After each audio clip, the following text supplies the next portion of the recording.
राकेश टिकैत जी एक बार भी उस आंदोलन को सपोर्ट नहीं करते हैं। तो वही राकेश टिकैत जी पूरे हिंदुस्तान भर में उस एसकेएम की बात कर रहे हैं कि जिन एसकेएम के सभी नेताओं ने जाकर चुनाव लड़ लिया। राकेश टिकैत आज इस बात को कहते हैं। इसी तरह से किसान नेताओं के घर भी भरे हैं। हिंदुस्तान का किसान महात्मा टिकैत के झंडा तले पूरा इकट्ठा था। जिन किसान संगठनों ने सिर्फ किसान का नाम लेकर किसान जो आंदोलनों से भाग रहा है, हमने गोलियां खाई हैं, लाठी झेली हैं, जेलों में गए हैं। महात्मा टिकैत के बाद इस देश में किसान संगठनों की बड़ी बाढ़ आई है और उस बाढ़ का कारण सबसे बड़ा ये रहा है कि जो किसान संगठन रहे उन पर किसान का विश्वास नहीं रहा। आज डल्लेवाल जी में एक ईमानदार नेता की छवि देखी जा रही है। हम तो ईश्वर से कामना करते हैं कि माँ डल्लेवाल जी को एक लंबी उम्र दे और डल्लेवाल जी की जो ईमानदारी है, जो अड़ियल रवैया है, वो जन जन तक पहुँचना चाहिए। यही महात्मा टिकैत में था और यही डल्लेवाल जी में है। जब तक ईमानदार व्यक्ति इनका नेतृत्व करने वाला किसान का नहीं होगा, तब तक किसान की समस्याओं का समाधान नहीं होगा। सबसे बड़ी दिक्कत तो हमेशा से ये रही कि उसके उत्पाद की कीमतें नहीं मिली। आज भी लड़ाई उत्पाद की कीमत को लेकर है और आज से 40 साल पहले भी उत्पाद की कीमत को लेकर थी। लेकिन मैं एक बात बताना चाहूँगा, स्वामीनाथन कमेटी का आज जो हम गुणगान कर रहे हैं ये अच्छी बात है। उन्होंने एक C2+50 फार्मूला जो दिया है वो किसान के हित में दिया है। लेकिन स्वामीनाथन कमेटी का गठन भी महात्मा टिकैत के आंदोलन के चलते हुए उनके प्रेशर में किया गया था और उसके बाद 2006 में जब वो स्वामीनाथन कमेटी की रिपोर्ट आ गई तो ये दुर्भाग्य की बात रही, जो निर्वतमान सरकार कांग्रेस के नाम से है वो उसको 2006 से 2014 तक उसका जिक्र नहीं किया गया। आज वो इस बात को कहती है कि अगर हमारी सरकार आएगी तो हम स्वामीनाथन कमेटी की रिपोर्ट को लागू करेंगे, MSP पर गारंटी कानून लाएंगे, कर्जा को माफ़ करेंगे। ये बड़ा छलावा है। इस देश के अंदर आवश्यकता तो एक राजनीतिक विकल्प की है। आज वो विकल्प रहा नहीं है, लेकिन कभी भी दुनिया विकल्प विहीन नहीं होती और हम देख रहे हैं महात्मा टिकैत के बाद अगर डल्लेवाल जी हमारे साथ आए हैं तो वो एक प्रकृति ने उस विकल्प को चुना है और डल्लेवाल जी से पूरा देश का किसान आशा करता है। लेकिन सबसे बड़े दुर्भाग्य की बात यह है, जहाँ पर हम बैठे हैं इसी धरती से कभी किसान की क्रांति की राह प्रशस्त हुई थी और इसी धरती से जो यहाँ पर नेता हैं, आज मैं ख़ास तौर से कहूँ कि जो उनके पुत्र हैं वो किसानों का हिमायती बन तो रहे हैं लेकिन उनकी हिमायत कर नहीं रहे हैं।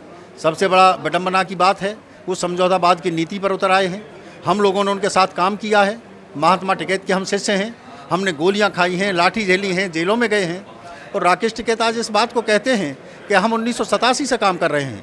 2011 जब चौधरी साहब का स्वर्गवास हो गया उसके बाद हम सब लोग उनको लाए और लाने का परिणाम ये हुआ कि उन्होंने किसान के साथ एक छल किया है। हम आज भी उनसे अपील करते हैं आपके माध्यम से कि उस छल को छोड़ दें और उसी का ये परिणाम रहा है कि जहां नए नए संगठन बने हैं, किसान का जो यकीन उठा है, किसान जो आंदोलनों से भाग रहा है वो सिर्फ इसलिए भाग रहा है कि किसान नेताओं ने उसके साथ छल किया है।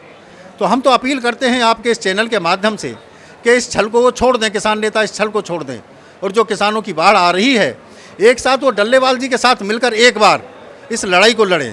और डल्लेवाल जी से भी हम अपील करते हैं कि ये देश का किसान आज आप में यकीन कर रहा है। अगर इस बार देश के किसान का यकीन के साथ विश्वासघात हुआ तो ये बड़ा देश के साथ बड़ा अन्याय हो जाएगा।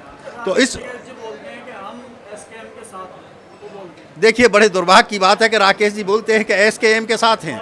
डल्लेवाल जी जब आंदोलन करते हैं तो राकेश टिकैत जी एक बार भी उस आंदोलन को सपोर्ट नहीं करते हैं और वो कहते हैं कि हम जान रहे हैं ये फला तारीख तक चलेगा। बहुत बड़े भविष्यवेत्ता हैं, नास्ट्राडेमस से भी बड़े भविष्यवेत्ता राकेश टिकैत हैं।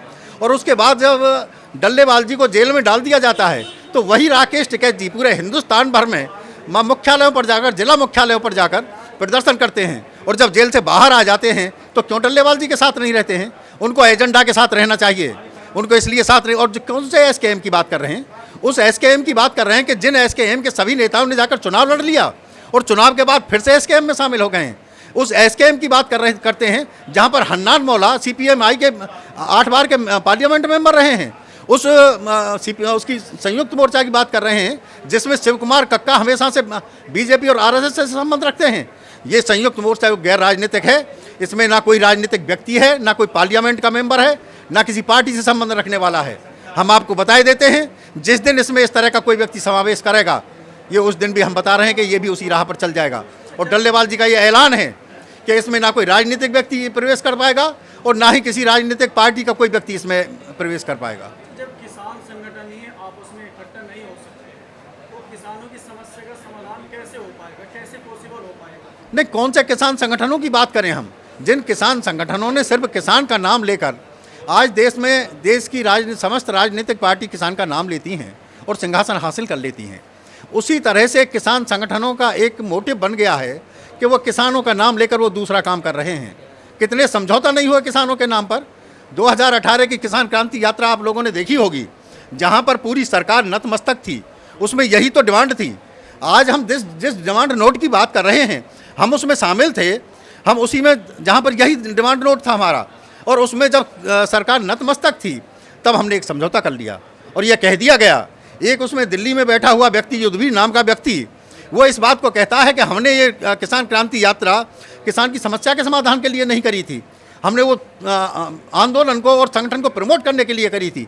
बड़े दुर्भाग्य की बात है, बड़ी शर्मनाक बात है, जहां महात्मा टिकैत ने एक लंबे लंबे आंदोलन 5-5 लाख के आंदोलन 40-40 दिन तक चलाए, राजधानी में चलाए, उत्तर प्रदेश में मेरठ की कमिश्नरी पर चलाए, तब यह कहा जाता है कि हम उसको प्रमोट कर रहे हैं। हिंदुस्तान का किसान महात्मा टिकैत के झंडा तले पूरा इकट्ठा था, और इस देश की सरकार ने जो स्वामीनाथन कमेटी का अगर गठन किया तो वो महात्मा टिकैत के प्रेशर में किया था, वो ऐसे ही नहीं कर दिया था। और उसके बाद ये कहा जाता है कि हम उसको प्रमोट करने के लिए कह रहे हैं। तो आप ये कहेंगे कि ये संगठन जो चल रहे हैं किसान की समस्या के समाधान के लिए नहीं है। किसान की समस्या का समाधान का नाम लेकर और किसान का नारा देकर ये कोई दूसरा काम कर रहे हैं। इनको देखिएगा, धन संपदा से इनके भी घर भर गए हैं। जिस तरह से राजनीतिक लोगों के घर भरे हैं, इसी तरह से किसान नेताओं के घर भी भरे हैं। एक एक नेता का पता करिएगा तुम, जिस नेता के पास कोई व्यवसाय नहीं है, जिस नेता के पास जमीन नहीं है, उनके घर संपदा से भरे हुए हैं। मैं सभी के राजनीतिक संगठन चल रहा है, उसकी आप पता तो करिएगा कैसे चल रहे हैं। लेकिन डल्लेवाल जी ने जो आंदोलन चलाया है वो किसान के हित में चलाया है। सर, जो सेना के जवान के साथ में दुर्व्यवहार हुआ है, उसको लेकर के कैसे देखते हैं और क्या इसके बारे में आप लोग सोचते हैं, क्या कहेंगे? हिंदुस्तान की राजनीतिक पार्टियों का जिस तरह से दमन और अत्याचार अंग्रेजी हुकूमत के दरमियान हुआ करता था, आज भी वही दमन और वही अत्याचार है।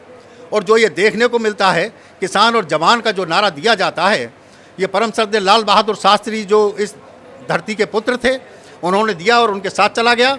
आज उस नारे का जो इस्तेमाल किया जाता है वो सिर्फ अपने लाभ के लिए किया जाता है, और जो जवान के साथ हुआ है वो सिर्फ उस तरह का अत्याचार है कि जिस तरह से अंग्रेजी हुकूमत के दरमियान अत्याचार होता था, उसी तरह का अत्याचार है। तो उसको बिल्कुल एक अत्याचार के रूप में देखा जा रहा है। और ये टोल जो प्रथा है, ये टोल प्रथा तो बिल्कुल एक अंग्रेजी हुकूमत की फिर उस पद्धति को दर्शा रहा है। हम कभी, आप भी सुनते होंगे, हमने देखा नहीं था लेकिन सुना है और पढ़ा है कि नहर की पटरियों पर किसान जूतियों से नहीं चल सकता था। आज वही जो हम टैक्स देते हैं, वाहन टैक्स देते हैं हम, और उस टैक्स के बाद भी हम पर टोल टैक्स लगाया जाता है। किसान जो एक अपने बच्चे को लेकर जाता है, बीमार हो जाता है, जिसके पास अभी एक हमारे वक्ता बता रहे थे, उसके पास दवा के लिए पैसे नहीं होते और वो इसलिए मर जाएगा कि टोल से निकलने नहीं दिया जाएगा। टोल के नाके इसलिए पैदा कर दिए गए हैं। इस देश में अगर सरकार को यही किसान देखता तो संपूर्ण किसान जाति को, किसान बिरादरी को टोल फ्री करना चाहिए था। किसान के पास टोल देने के लिए पैसा नहीं है, उतना महंगा टोल होता चला जा रहा है।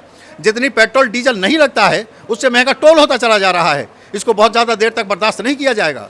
जहाँ तक राजनीति की बात है, राकेश टिकैत भी एक बार लोकसभा का चुनाव लड़ चुके हैं। 2 बार चुनाव लड़ा है, एक बार नहीं 2 बार चुनाव लड़ा है, हम उसमें साथ में रहे हैं। ऐसा तो नहीं है कि वो राजनीति कर रहे हैं? भाई दिखाई तो यही दे रहा है कि राजनीति कर रहे हैं। ये तो एक नारा है, और राजनीतिक का नाम लेकर राजनीति सीधी सीधी कर रहे हैं। उनका क्या मतलब है कि वो कभी किसी वर्ग का काम करते हैं, कभी किसी राजनीति का नाम लेते हैं। इस देश के अंदर 100 करोड़ किसान हैं, काम करने के लिए तो मात्र एक किसान ही बड़ा मंच है, उसका ही उनको काम करना चाहिए था। उन्हें क्या मतलब है कि नहीं और किसी और बातों से। कभी वो जाकर बैठ जाते हैं किसी भाजपा नेता के पास में, और कभी वो विपक्ष के साथ जाकर बैठ जाते हैं। तो इसलिए सारी बातें भाई ये राजनीतिक हो गई हैं। यहाँ पर आज की तारीख में अगर कोई नेता किसान हिमायती दिखाई दे रहा है तो वो डल्लेवाल जी हैं।